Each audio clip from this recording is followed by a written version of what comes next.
সন্ত্রাসী শাহীন এবং তার সহযোগীরা ভড়কে যায়। বিশেষ করে তার সহযোগীরা সেনাবাহিনীর দিকে 4 থেকে 5 রাউন্ড এলোপাতাড়ি গুলি ছোড়ে।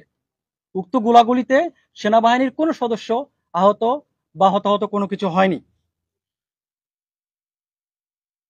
সেনাবাহিনী কোনো রকম গুলি বিনিময় ব্যতি রেখেই নিজস্ব কৌশল, প্রশিক্ষণ এবং দক্ষতাকে কাজে লাগিয়ে কুখ্যাত ডাকাত শাহীন এবং তার 2 জন সহযোগীকে গ্রেপ্তার করতে সক্ষম হয়।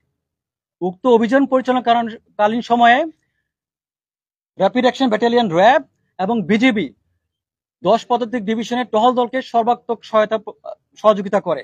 বিশেষ করে তল্লাশি অভিযান পরিচালনাকালীন সময়ে অত্র এলাকার প্রত্যেকটি বাড়ি সার্চ করে তল্লাশি করে আমরা আপনারা যা দেখতে পাচ্ছেন বিপুল পরিমাণ অস্ত্রগুলো আবার উদ্ধার করি।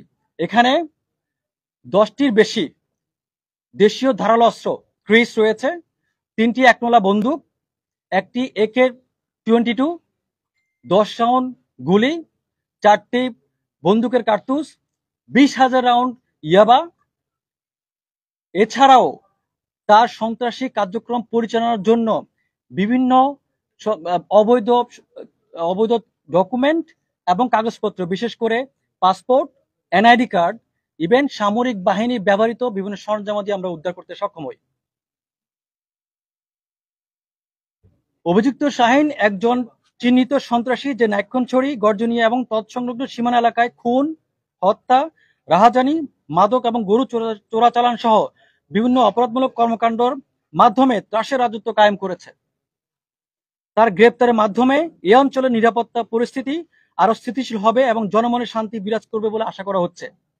এখানে আমি একটি কথা পরিষ্কার করে বলতে চাই, বাংলাদেশ সেনাবাহিনী দেশের সার্বভৌমত্ব, নিরাপত্তা এবং শান্তি শৃঙ্খলা রক্ষায় প্রতিশ্রুতিবদ্ধ। ভবিষ্যতে যে কোনো সন্ত্রাস এবং অপরাধমূলক কর্মকাণ্ডের বিরুদ্ধে সেনাবাহিনী অভিযান অব্যাহত থাকবে। শাহীন ডাকাতের সাথে তার ইতিমধ্যে 2 জন সহযোগী গ্রেপ্তার হয়েছে। এছাড়াও তার যে সমস্ত সহযোগী এখনো গ্রেপ্তার হয়নি, ক্লিয়ার মেসেজ টু দেম, যৌথ অভিযান, সেনাবাহিনী অভিযান অব্যাহত থাকবে, অভিযান চলমান থাকবে। আপনারা দেখেছেন গত 25 তারিখে আমরা অভিযান করেছি যৌথ বাহিনী সহ, ভবিষ্যতে চলমান থাকবে। আপনারা আরো জানেন যে আমরা শাহীন ডাকাতের যে সহযোগীরা তাদেরকে আমরা কিন্তু ধাওয়া করছি। জাস্ট 1 মাস আগেই আমরা ওর যে অন্যতম সহযোগী ছিল রোহিঙ্গা আমিন, ওকে কিন্তু আটক করেছি। এছাড়াও আরো যারা আছে মোটামুটি তাদের পিছনে কিন্তু আমরা অলরেডি কাজ করছি। আমাদের যে যৌথ টহল, এই যৌথ টহল সবসময় কাজ করছে। আমরা গর্জনিয়াকে শান্তিতে রাখতে চাই। গর্জনিয়াবাসী যদি শান্তিতে থাকে, নিরাপদে থাকে, সেইটাই হচ্ছে আমাদের এই আইন শৃঙ্খলা বাহিনীর উদ্দেশ্য। আর প্রচলিত আইন মোতাবেক যে সমস্ত কার্যক্রম হচ্ছে সেটা সেভাবে চলমান থাকবে। একটি বিষয় উল্লেখযোগ্য যে দেখুন 2023 সালে একবার সন্ত্রাসী শাহীন ধরা পড়েছিল। তখন যদি কঠোরভাবে এটা ব্যবস্থা করা যেত তাহলে হয়তো আজকের এই চিত্র দেখা যেত না।